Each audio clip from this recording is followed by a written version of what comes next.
Dubrovnik. Najizazovnije je bilo tijekom Domovinskog rata.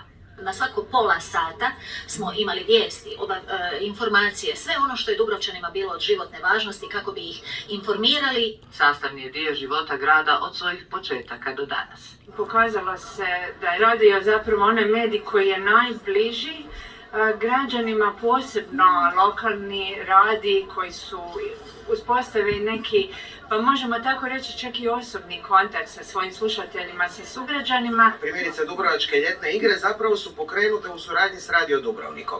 I dan danas jako puno događanja koja se doživljavaju kao dubrovačka, kao gradska događanja su zapravo proizašla iz djelovanja ili ljudi s Radio Dubrovnika ili samog programa Radio Dubrovnika. Javljanjima s terena i emisijama izvan studija slušatelji vodi u sve dijelove županije. Kad smo radili spajanje zadnjeg čeličnog segmenta s Pelješkog mosta, dakle cijeli program je išao na frekvenciji Radio Dubrovnika i na nacionalnom programu, dakle na Hrvatskom radiju prvi program. U sklopu svečanosti filmom je prikazana bogata prošlost Radio Dubrovnika, autora čija su oba roditelja radili u toj kući.